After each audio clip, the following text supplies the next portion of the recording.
O caminhão baú branco seguia pela linha amarela às 2h34 da madrugada, velocidade constante, nada fora do normal.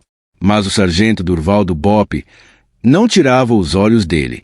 22 anos de rua haviam ensinado a ele que normal demais geralmente escondia algo podre. O motorista mantinha exatamente 80 km por hora. Não ultrapassava ninguém. Não mudava de faixa desnecessariamente. Comportamento perfeito. Suspeito demais.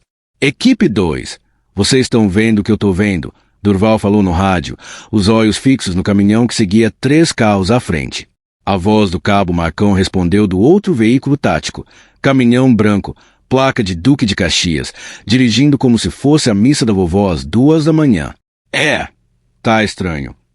A linha amarela de madrugada era território de corridas legais, motoristas apressados e caminhoneiros que queriam chegar logo ao destino. Ninguém respeitava limite de velocidade religiosamente assim, a menos que estivesse carregando algo que não podia chamar atenção. Durval tinha acabado de sair de uma operação frustrada no complexo do Alemão. Informação errada, casa vazia, tempo perdido.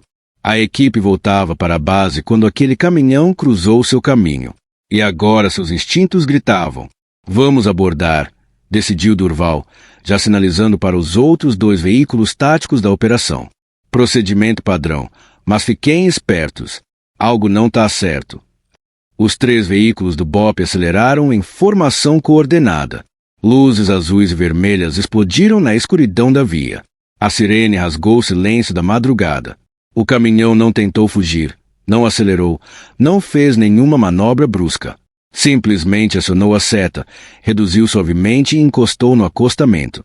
Comportado demais. Durval e sua equipe desceram com fuzis em punho, aproximando-se do veículo com a precisão de quem fez aquilo 1000 vezes. Marcão cobriu o lado do motorista enquanto outros 2 operadores se posicionaram na traseira do baú. Motorista, desliga o veículo e desça com as mãos visíveis, ordenou Durval, a voz amplificada ecoando na estrada vazia. A porta do caminhão se abriu e um homem desceu. Baixo, gordo, uns 50 anos, usando boné e camisa xadrez. Parecia um caminhoneiro comum. Mãos tremendo levemente, suor na testa apesar do frio da madrugada. Boa noite, senhores. Algum problema? A voz saía trêmula. Documentação do veículo e pessoal. Agora. Enquanto verificava os documentos, Durval observava cada detalhe. A carteira de motorista estava em ordem. O CRLV do caminhão também. Tudo limpo. Mas o homem suava frio e não conseguia manter contato visual. Qual a carga? Perguntou Durval. Eletrodomésticos. Geladeiras. Fogões. Vou entregar em Madureira. Nota fiscal. O homem hesitou por uma fração de segundo antes de pegar o envelope no porta-luvas. Essa hesitação foi tudo que Durval precisava ver. Marcão, abre o baú. Não precisa disso, chefe. O motorista disse rápido, rápido demais. Tá tudo certinho. Olha aí a nota, tá tudo. Eu disse para abrir o baú. O motorista engoliu seco. Suas mãos pararam de tremer. Na verdade, ele ficou imóvel demais, como alguém que tinha acabado de tomar uma decisão. E foi quando Durval percebeu. O homem estava olhando para o retrovisor lateral, esperando algo. Recuem! Durval gritou, empurrando o motorista contra o caminhão no mesmo instante em que uma moto em alta velocidade surgiu do nada. 2 homens encapuzados, um deles erguendo algo que brilhou sob as luzes da via. O estampido do primeiro tiro ecoou como trovão. A lateral do veículo tático explodiu em faíscas. A equipe do BOPE se dispersou com precisão militar, buscando cobertura enquanto mais tiros rasgavam a noite. Não era uma abordagem de rotina. Era uma armadilha. E eles tinham acabado de cair direto nela. O tiroteio transformou a linha amarela num campo de batalha. A moto deu meia volta em velocidade suicida, os atiradores disparando rajadas descontroladas enquanto fugiam. Durval e Marcão responderam ao fogo, mas os alvos eram rápidos, erráticos, impossíveis de acertar com precisão naquela situação. Em 15 segundos que pareceram uma eternidade, a moto desapareceu na escuridão da via, deixando apenas o cheiro de pólvora e pneu queimado no ar. Alguém ferido? gritou Durval, ainda em posição de combate, fuzil apontado para onde a moto havia desaparecido. Negativo. As respostas vieram de todos os operadores. Milagrosamente, ninguém tinha sido atingido. Durval virou-se para o motorista, que agora estava deitado de bruços no chão, mãos na cabeça, tremendo de verdade. Levanta, devagar. O homem obedeceu, o rosto pálido, suor escorrendo. Eu não sabia que iam atirar, eu juro. Eu só tinha que ligar quando vocês parassem o caminhão. Eles disseram que era só para assustar. Cala a boca. Durval fez sinal para Marcão. Abre esse baú, agora. A traseira do caminhão tinha 2 cadeados industriais pesados. Marcão usou o corta-cadeado hidráulico que carregavam para situações assim. O metal cedeu com um estalo alto. Quando as portas do baú se abriram, o que eles viram não fazia sentido imediato. Não eram geladeiras, não eram fogões. Eram caixas. Centenas de caixas de papelão empilhadas até o teto do compartimento, organizadas com precisão militar.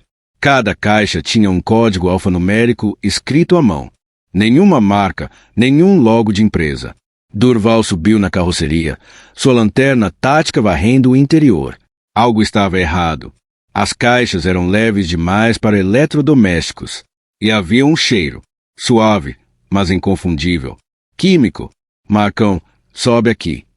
Os 2 abriram uma das caixas com cuidado. Dentro, embalados em plástico bolha, havia dezenas de celulares. Smartphones novos, ainda lacrados.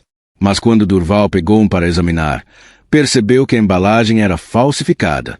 Os hologramas de segurança estavam errados. Contrabando, murmurou Marcão. Mas não é só isso. Durval sentiu seu estômago apertar. Abriu outra caixa. Relógios de luxo, todos falsificados. Mais uma. Perfumes importados, também falsificados. E então chegaram as caixas do fundo. Aquelas eram diferentes. Mais pesadas, fechadas com fita adesiva industrial em camadas. Durval rasgou a primeira. Por um segundo, ele simplesmente encarou o conteúdo sem entender. Então a realidade bateu como um soco no estômago. Não era só contrabando. Era muito, muito pior. Dentro das caixas do fundo havia armas. Não armamento comum de bandido. Eram fuzis de assalto militares, metralhadoras de grosso calibre até lança-granadas, equipamento de guerra. E junto com as armas, embalagem de algo que Durval reconheceu imediatamente, explosivo plástico C4. Quantidade suficiente para explodir um quarteirão inteiro. Mãe de Deus, sussurrou Marcão, a voz falhando pela primeira vez em anos. Isso não é roubo de carga comum. Isso é terrorismo, completou Durval, o sangue gelando nas veias. Ele pegou o rádio com mãos que agora tremiam também. Central, aqui é a equipe 2. Precisamos de reforço máximo na linha amarela, altura do quilômetros 18. E acione a federal, a ABI, todo mundo. Encontramos arsenal pesado e explosivos militares. Repito, explosivos militares. A voz do outro lado hesitou antes de responder. Confirma a informação. Equipe 2. Confirmadíssimo. E tem mais. Acabamos de ser atacados. Isso aqui é grande. Muito grande. Enquanto aguardavam um reforço, Durval desceu do caminhão e caminhou até o motorista, que agora estava sentado no chão, algemado, a cabeça baixa. Você vai me contar tudo. Agora. Para quem você trabalha? Para onde é essa carga? O homem levantou o rosto e Durval viu algo em seus olhos que o fez recuar meio passo. Não era mais medo. Era desespero absoluto, o tipo de desespero de quem sabe que já está morto de qualquer jeito. Vocês não fazem ideia do que acabaram de fazer. O motorista disse, a voz saindo rouca. Não fazem ideia de quem vocês acabaram de roubar. Fala logo. Durval pressionou. Isso é do PCC? Milícia? Comando Vermelho? O motorista deu uma risada sem humor, quase histérica. Eu queria que fosse. Seria mais fácil morrer na mão deles. Ele olhou diretamente para Durval. Isso aqui não é de facção. É de gente grande. Gente de verdade. Político, empresário, gente com nome e sobrenome que passa na TV. E vocês acabaram de estragar um negócio de 50 milhões de reais. Durval sentiu um arrepio subir pela espinha. 50 milhões. Essa carga ia sair do país amanhã. Porto de Santos. Container com documentação falsa de peças automotivas. Destino final, África Ocidental. Grupos rebeldes que pagam em ouro e diamante por esse tipo de equipamento. O quebra-cabeça começou a se formar na mente de Durval. Não era um simples roubo de carga que eles tinham interceptado. Era uma operação de tráfico internacional de armas. E se o motorista estava falando a verdade sobre quem estava por trás, eles tinham acabado de cutucar um vespeiro muito mais perigoso do que qualquer favela do Rio. Nomes, exigiu Durval. Quero nomes. Eu dou os nomes. Eu tô morto. Eu não dou os nomes. Eu tô morto. De qualquer jeito, eu tô morto. O reforço começou a chegar. Primeiro mais viaturas do BOPE, depois a Polícia Federal, agentes da ABIN, até um helicóptero sobrevoando a área. Em 30 minutos, aquele trecho da linha amarela parecia uma operação militar.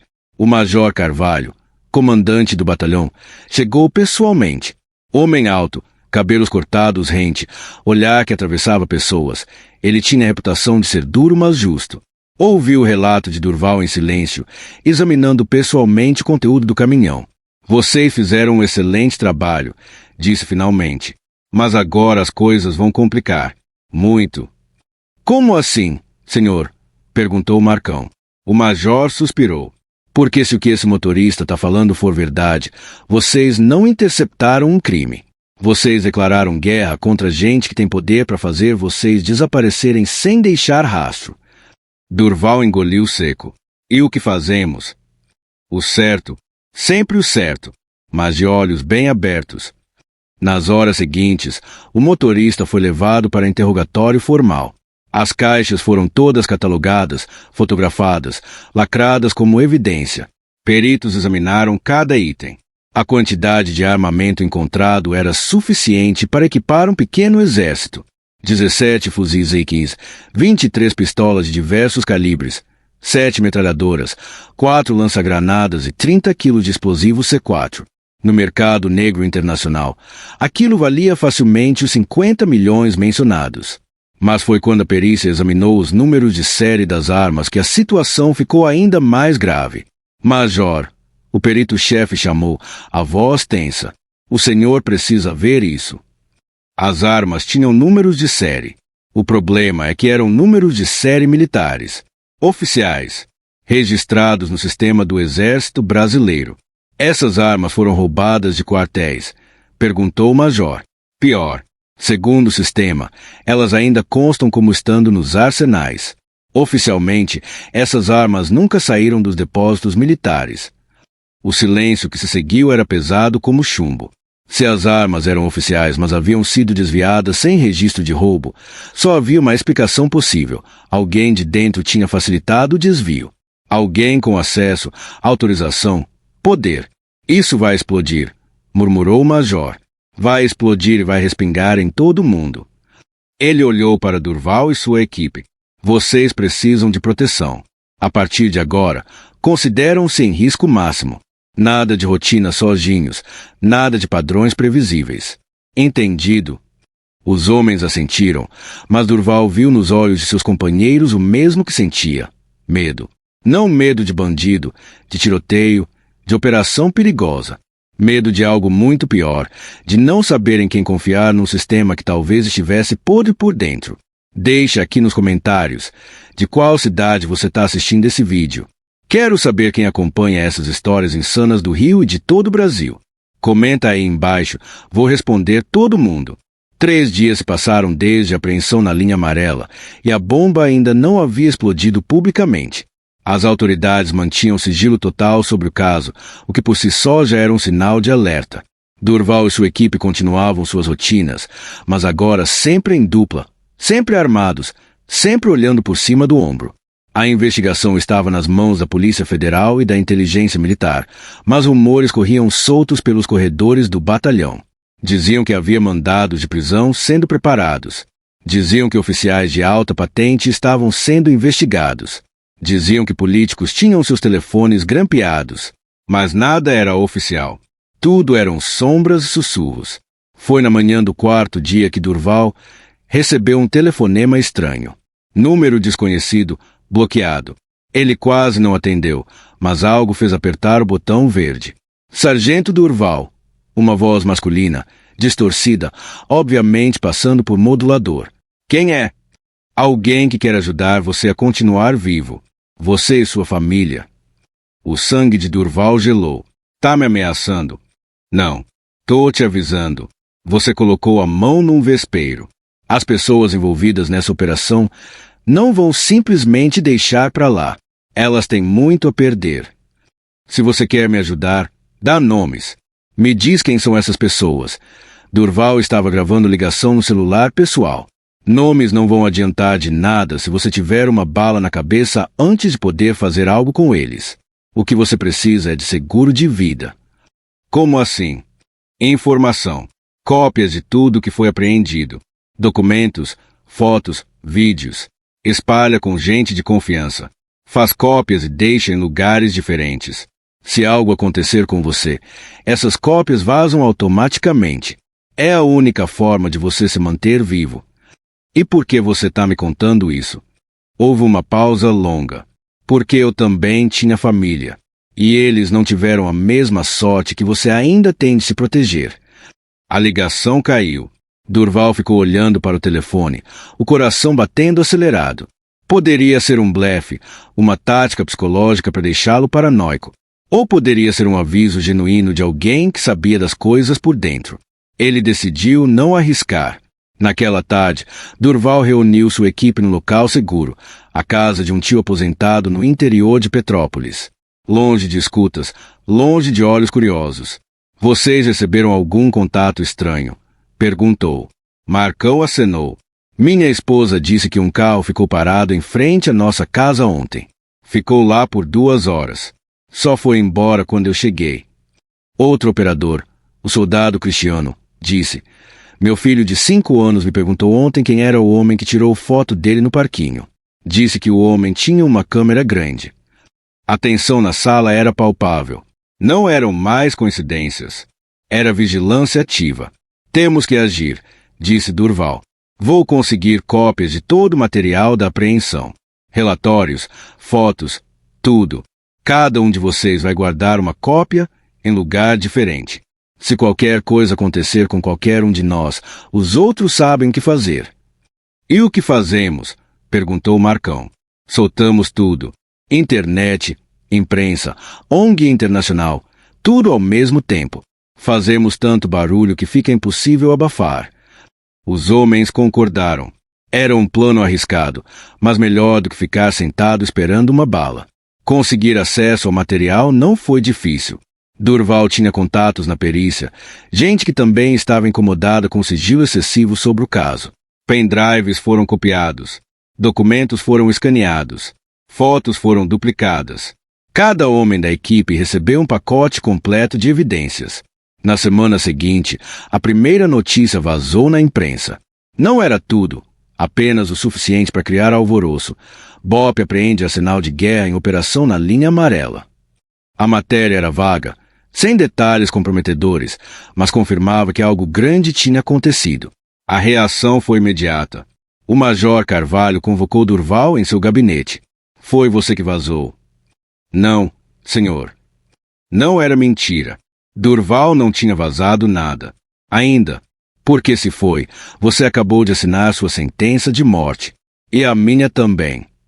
Senhor, com todo respeito, acho que nossa sentença já estava assinada desde o momento que abrimos aquele caminhão. O major suspirou, esfregando o rosto com as mãos. Parecia ter envelhecido 10 anos em uma semana. Tem gente no Ministério da Defesa, na Casa Civil, até no Supremo tentando enterrar essa investigação.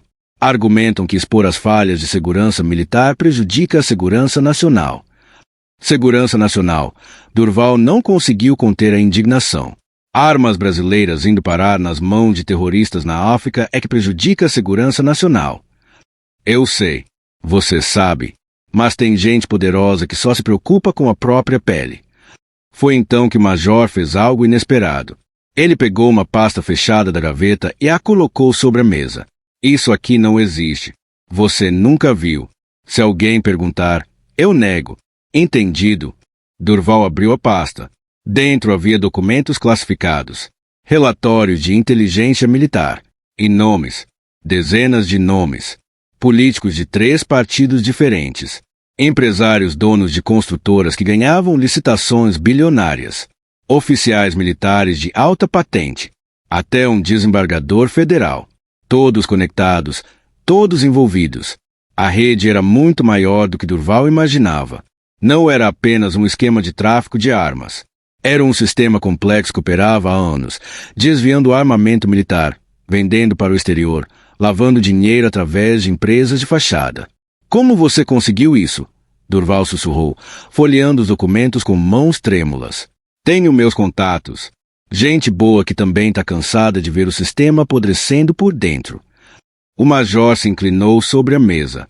Durval, esse material pode derrubar metade do governo, mas também pode nos matar. A todos nós. Você precisa decidir. Vamos em frente ou recuamos? Pela segunda vez em uma semana, Durval se viu numa encruzilhada. Podia escolher a segurança, entregar tudo para as instâncias oficiais, se torcer para que fizessem a coisa certa. Ou podia escolher a verdade, expor tudo e aceitar as consequências. Ele pensou em sua filha de 15 anos. Pensou em sua esposa. Pensou na vida tranquila que poderia ter se simplesmente deixasse aquilo passar. Mas então pensou no caminhão cheio de armas indo para guerras que matariam centenas, talvez milhares de inocentes. Pensou em cada bala disparada com essas armas sendo uma bala brasileira. Responsabilidade brasileira. Vamos em frente, disse finalmente. Mas fazemos do jeito certo. Documentamos tudo, criamos backups, enviamos cópias para lugares diferentes. E quando chegar a hora, soltamos tudo de uma vez. Não dá para abafar o que está em todo lugar. O major sorriu pela primeira vez em dias. Era um sorriso cansado, mas genuíno. Eu estava esperando você dizer isso, porque eu já comecei. Ele abriu o computador e mostrou. Arquivos criptografados, enviados para jornalistas investigativos de 3 países diferentes. Cópias com advogados de direitos humanos. Até mesmo backups em servidores internacionais com instruções para liberação automática caso algo acontecesse. Se a gente cair, eles caem junto. E vão cair muito mais alto. Nos dias seguintes, a pressão aumentou. Carros estranhos começaram a seguir os membros da equipe abertamente, sem se esconder. Telefonemas anônimos ameaçadores se tornaram rotina. A esposa de Durval teve que sair de casa e ir morar temporariamente com a família no interior. Mas a investigação também avançava. Com os documentos fornecidos pelo major, a Polícia Federal conseguiu mandados de busca e apreensão. Empresas foram reviradas. Computadores apreendidos. Contas bancárias bloqueadas. E então veio a primeira prisão. Um coronel do Exército, responsável pelo arsenal de uma das maiores bases militares do país. Flagrado recebendo R$500 mil em espécie de um empresário que tinha contrato de manutenção com as Forças Armadas. A prisão foi como um dominó. Com medo de pegar pena sozinho, o coronel começou a falar.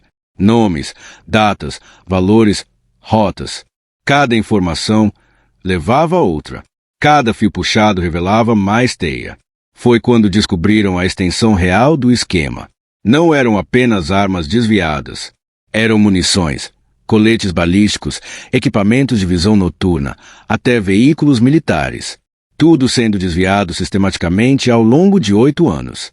O prejuízo para os cofres públicos ultrapassava R$200 milhões. Mas o lucro dos envolvidos era muito maior, porque no mercado negro internacional, aqueles equipamentos valiam 5, 10 vezes mais. Eles montaram uma empresa, explicou o delegado federal responsável pelo caso em uma reunião reservada. Oficialmente, prestava manutenção em equipamentos militares. Na prática, quando os equipamentos entravam para manutenção, eram desviados e substituídos por versões defeituosas ou simplesmente sumiam dos registros. E todos os envolvidos recebiam propina através de contratos superfaturados. Era um esquema engenhoso, operando por anos sem levantar suspeitas. Até que um caminhão foi parado na linha amarela por puro instinto policial. Um golpe de sorte que estava prestes a desmantelar um império bilionário. Mas os envolvidos não iriam desistir sem lutar. E a guerra estava apenas começando. 2 semanas após a prisão do coronel, a primeira tentativa de assassinato aconteceu. Marcão estava saindo da academia quando 2 homens em uma moto se aproximaram. O carona sacou uma pistola. Só não conseguiu atirar porque Marcão, sempre alerta, viu o movimento e se jogou atrás de um carro estacionado. Os tiros acertaram o vidro, estilhaçando, mas Marcão estava ileso. Ele sacou sua própria arma e revidou, mas a moto já estava acelerando, perdendo-se no trânsito. Eles estão partindo para o ataque, disse Durval quando a equipe se reuniu naquela noite. Não vão mais tentar nos assustar. Vão tentar nos eliminar. Então a gente precisa atacar primeiro, disse Cristiano, a raiva evidente na voz. Soltar tudo. Agora. Ainda não temos tudo, ponderou Durval.